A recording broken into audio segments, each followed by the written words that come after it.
Hablaremos del sobrepeso y la obesidad. Iremos viendo las diferencias entre la obesidad y el sobrepeso, cómo crece el tejido adiposo, por qué se produce la obesidad, dónde se acumula la grasa en el organismo, cuáles son los factores que predisponen a padecer obesidad, cuál es la importancia que tiene el ejercicio en todo esto, cómo se previene la obesidad y cuáles son las consecuencias que tiene la obesidad para la salud de las personas. Comencemos con el concepto. ¿Qué es la obesidad? La obesidad es una enfermedad y esta enfermedad se caracteriza por un aumento excesivo de los depósitos de grasa. Vale decir que está relacionada con los depósitos grasos incrementados en exceso, que generalmente va acompañado de un aumento del peso corporal. Y decimos generalmente porque no siempre es así. Hay casos, como por ejemplo en los que hay pérdida de tejido muscular, en donde ese incremento del peso no se da. Hay una obesidad, hay un aumento excesivo en el depósito de grasa, pero no es acompañado en estos casos de un aumento del peso corporal. O sea que no hay que ligar directamente y de manera definitiva al concepto de obesidad con el incremento del peso, porque puede darse, en general se da, pero no siempre es así. Esta situación provoca un deterioro en la calidad de vida y es un riesgo potencial para la salud de las personas. Entonces, tenemos que la obesidad, esto es lo que queremos resaltar y dejar bien definido, que la obesidad está relacionada con la cantidad de tejido graso y no con el peso. O sea, obesidad implica aumento de tejido graso. ¿Puede estar el peso aumentado o no? Generalmente sí, pero no hay que ligarlo de manera exclusiva y determinante. En cambio, el sobrepeso es una condición en la que el peso de la persona se encuentra por sobre lo esperado, según la media para la edad. ¿Mediante qué instrumento se va a definir entonces el sobrepeso y la obesidad?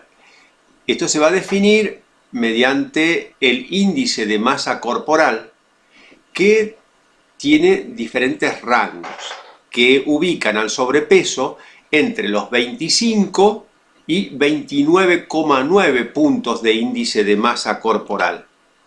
En tanto que registros mayores a 30 puntos de índice de masa corporal va a ser indicativo de obesidad en sus diferentes grados, como podemos ver en la imagen. Veamos ahora cómo crece el tejido adiposo. Este crecimiento se da a partir de dos procesos diferentes, por hiperplasia y por hipertrofia.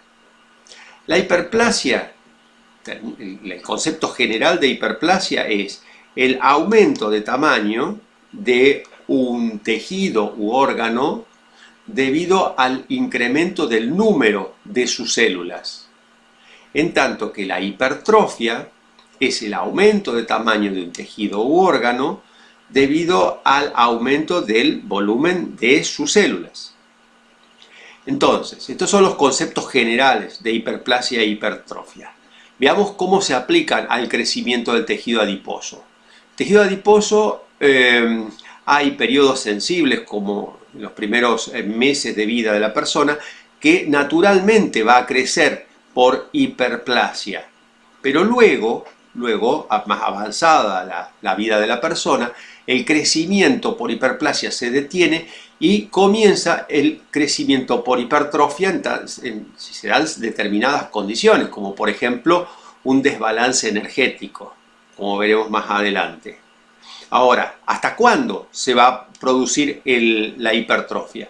O sea, va a ir aumentando el volumen de los adipocitos, o sea, las células adiposas, llamadas adipocitos, las células grasas, van a ir aumentando de tamaño por acumulación de lípidos en su interior, hasta que llega un punto que no pueden contener más y se dividen.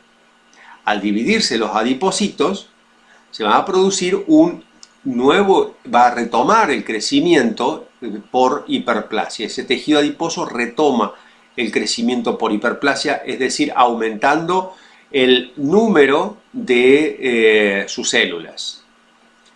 Estas células que también, si no hay un control de ese desbalance energético, esas células volverán a crecer por hipertrofia hasta que se vuelva a producir una nueva división y un nuevo crecimiento por hiperplasia. Esto es muy peligroso debido a que si las condiciones de balance energético se restablecen en condiciones saludables, en el balance energético puede disminuir el tejido, pueden disminuir los lípidos en el interior del adipocito, con lo cual el adipocito va a disminuir de tamaño, va a disminuir de volumen, pero no va a morir, no va a desaparecer. Vale decir que los adipocitos que se han generado a partir de crecimiento por hiperplasia no se mueren.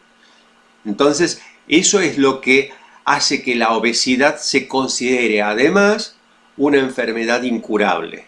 En este sentido, por lo que acabo de decir, los adipocitos pueden disminuir de tamaño por haber consumido los lípidos que existen en su interior, pero no van a morir, no van a desaparecer.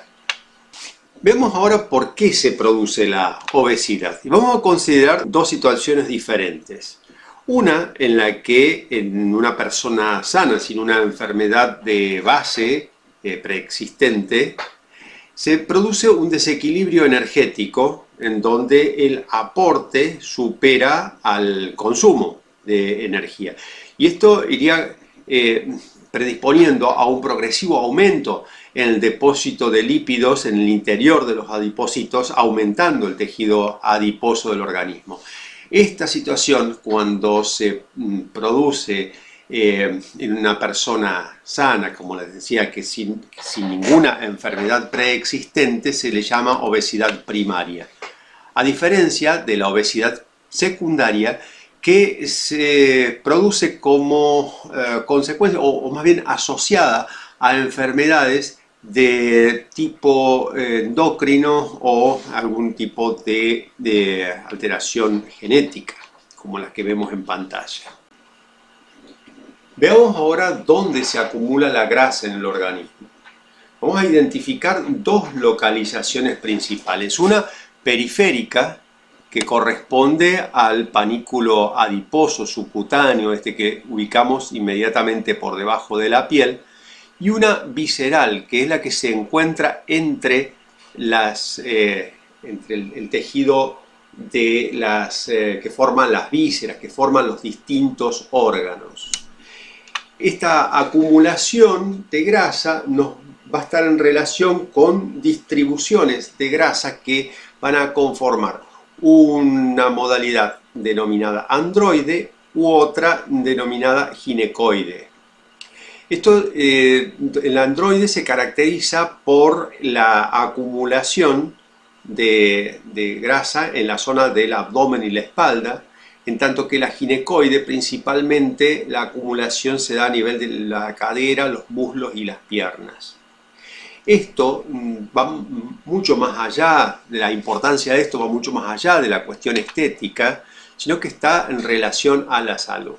Esta localización androide se relaciona con la grasa visceral, en tanto que la distribución ginecoide está relacionada con esa grasa periférica subcutánea, como veíamos anteriormente. Y esto está directamente relacionado con la salud, debido a que el aumento de la grasa intraabdominal, que se acompaña con el consecuente aumento del perímetro de cintura, incrementa el riesgo de padecer enfermedades cardiovasculares. Es decir, que registros elevados del perímetro de cintura son indicadores de riesgo cardíaco.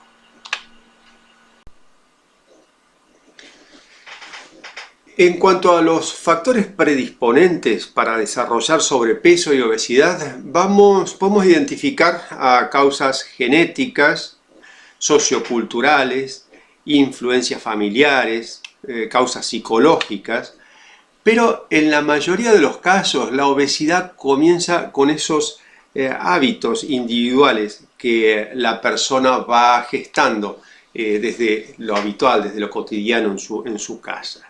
Y están ligadas frecuentemente al sedentarismo, o sea, esa falta de actividad física de manera regular, realizada menos de 30 minutos diarios 3 veces a la semana, según lo define de esta manera la Organización Mundial de la Salud.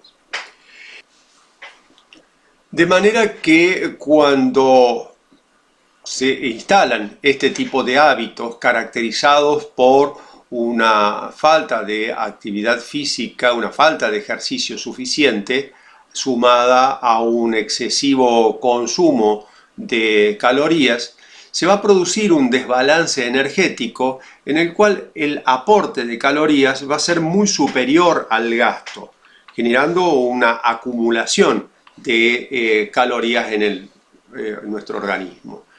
Pero es importante tener bien definido, bien claro, qué es lo que determina el aporte energético y qué determina el gasto energético.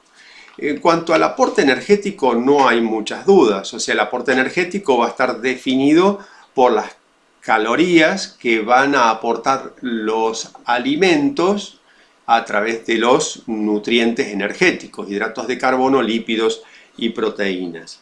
Pero la sorpresa para quien no está familiarizado en estos temas quizás sea cómo se desagrega el gasto energético. Entonces, una persona que, como decíamos, no está familiarizada con estos temas, tendería a pensar de que la principal variable del gasto energético es la actividad física, y no es así. Lo cual no implica una desvalorización de la actividad física en este aspecto. Contrariamente, hay una valorización, pero que está cifrada en términos de ubicarla en el real significado de cómo impacta realmente la actividad física en el gasto energético y cuáles son los beneficios reales que esta trae aparejada. Entonces, decíamos que el principal consumo energético se establece a partir del metabolismo basal. Ya veremos de qué se trata esto. En segundo lugar, la termogénesis, y la actividad física se ubica en un tercer lugar en cuanto a, digamos, a cantidad de energía consumida o de proceso que consume energía. Esto, insisto mucho con esto, porque lejos de desvalorizar la actividad física, la pone en su real valor e importancia en todo el proceso. Veamos qué son cada una de estas cosas. El metabolismo basal se refiere al gasto de energía para el mantenimiento de las funciones vitales y representa el 70% del gasto energético total, o sea, de las calorías que consumimos, que ingresan al organismo a través de los nutrientes que son aportados por los alimentos. El 70% de ese gasto, el 70% es consumido para mantener las funciones vitales de las personas. Luego, la segunda variable es la termogénesis, que es el gasto energético necesario o que va a sostener situaciones de estrés, factores psicológicos, exposición al frío. Algunos fármacos aumentan la termogénesis. La composición de la dieta también está relacionada con la producción de calor. Y la termogénesis postprandial o efecto térmico de los alimentos. Lo postprandial quiere decir después de la comida. Entonces, después de la comida, nuestro organismo genera un aumento de temperatura como efecto térmico, decíamos, de ese procesamiento del alimento. Bueno, esta termogénesis se encuentra en segundo lugar en cuanto a consumo energético. Y en tercer lugar, significando el 10-12% del gasto energético total, se ubica la actividad física. Y voy a repetir por tercera vez, esto que esté en el tercer lugar no la hace menos valiosa, sino que la hace valiosa de otra manera. Y aquí tenemos el primer elemento por el que es valiosa, es que es el componente más variable del gasto energético del individuo. Una persona que realice actividad física, a esta variable la va a poder potenciar. ¿Por qué? Porque es el elemento más variable del gasto energético de ese conjunto de tres que estamos citando. Y contrariamente, una persona sedentaria va a tener un gasto referido en términos de actividad física mucho menor. Estoy diciendo una obviedad, ya lo sé, pero que viene a completar la valorización de la actividad física como un proceso sumamente importante, no solamente en el consumo de energía, sino también en el mantenimiento y la mejora de las condiciones metabólicas de las personas, que es lo que veremos a continuación. La cantidad de calorías consumidas desde la actividad física va a estar en relación a los parámetros de intervención que ya hemos desarrollado en otro video, como por ejemplo la intensidad, la duración, etc. Pero acá hay una pregunta clave. ¿Por qué entonces, si es la tercera variable que incide en el consumo energético, por qué la actividad física, por qué el ejercicio más particularmente, es fundamental en el trabajo con personas obesas? Y esta es la respuesta. Porque mejora las condiciones metabólicas de las personas, aumentando la capacidad oxidante, generando la actividad física, específicamente la de, quiero decir, particularmente la actividad física aeróbica, va a aumentar la cantidad, el tamaño y la calidad de las mitocondrias, que son las organelas celulares que van a determinar un aumento de esta capacidad oxidante. Si esto no ocurre, si esto no se cumple, se favorece la proliferación de los radicales libres, que como ya hemos expresado en otros videos producidos anteriormente, son los responsables que contribuyen a la instalación de una serie de enfermedades crónicas no transmisibles, por lo cual se puede considerar, en virtud de esto, a la obesidad como la puerta de entrada o el pasillo de distribución por el cual se ingresa a otro tipo de enfermedades crónicas no transmisibles, como estábamos diciendo. Veamos ahora cómo se previene la obesidad. Y tanto el sobrepeso como la obesidad, cuando son primarias, son en gran parte prevenibles. ¿De qué manera? A través de actitudes individuales, de conductas, de modificación de conductas individuales, y también son prevenibles en el plano de lo social. En cuanto a lo individual, bueno, la limitación de la ingesta energética y fundamentalmente procedente de la cantidad de grasa.